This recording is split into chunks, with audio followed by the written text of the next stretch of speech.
Сәлем достар, құрметті менің көрермендерім, каналыма қош келдіңіздер. Талғамы жоғары көрермендерім, күндеріңіз сәттілікке толы болсын.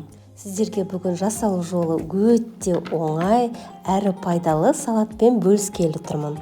Ол үшін бізге піскен 3 дана қызылшаны кішкентай тор көздерге, яғни кубиктарға кесіп аламыз.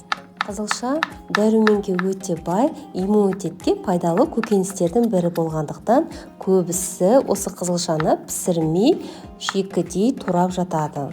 Егер де сіздер де солай пайдаланғанды ұнататын болсаңыздар, пісірмей қолдана берулеріңізге болады. Менде отбасым піскен қызылшаны жақсы көретін болғандықтан мен қызылшаны пісіріп қолдандым. Бұл салатымызға пайдаланатын заттардың бәрі қол жетімді заттар болып табылады. Екінші салатымызға керекті затымыз ол тұздалған қияр. Менде тұздалған қияр өзімнің жазда жапқан қиярларымның бірі. Бұл қиярлар өзіме қатты ұнайды, дәмі керемет, қытырлақ болып шығады. Егер де сіздерге рецепт керек болса, видео бөлімінде банкаларымызға суды құйып, оны қайта төгуді қажет етпейтін финді қиярлар атты видеодан таба аласыздар. 3-4 дана қиярымызды дәл қызылша секілді тор көздерге кесіп аламыз. Қиярымызды турап болғаннан кейін сүзекіге салып, артық суын алып тастаймыз. Ендігі керек затымыз жұмыртқа. Жұмыртқаны да майда тор көздерге кесіп алып қолданамыз. 1 дана жұмыртқамыздың сарысын салатымызды әсемдеу үшін алып қаламыз. Бұл салат өте тойымды, күнделікті отбасыңызға жасап берсеңіздер болады, немесе мерекелік дастарханға да әртүрлі қылып әсемдеп ұсына берулеріңізге болады. 2 дана сарымсағымызды майдалап тураймыз, немесе сарымсақ қысқыш құрылғыдан өткізіп аламыз.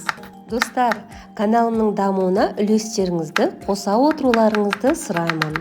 Ол үшін алдымен каналыма тіркелмеген болсаңыздар, каналыма тіркеліп, қоңырауша белгісін баса кетіңіздер. Сол кезде ең алғаш болып жүктелген видеоны көре аласыздар. Видеома лайк басып, төменде комментарий бөлімінде пікірлеріңізді қалдыра кетсеңіздер.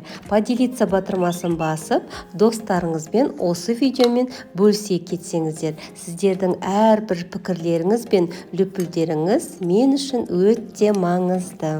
Үлкенірек ыдысқа барлық туралған заттарымызды біріктіріп, үстіне 2-3 қасық майонезімізді татымына қарай доз бұрышты қосып, араластырып аламыз. Араластырып болғаннан кейін қиялдарыңызға ерік беріп, әртүрлі ғып әсемдеп ұсына берулеріңізге болады.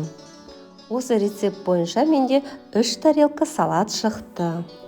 Осымен біздің қызылшадан жасалған салатымыз дайын. Астарыңыз дәмді болсын. Сіздермен болған Нұржамал. Видеоның соңына дейін қарағандарыңызға көп рахмет.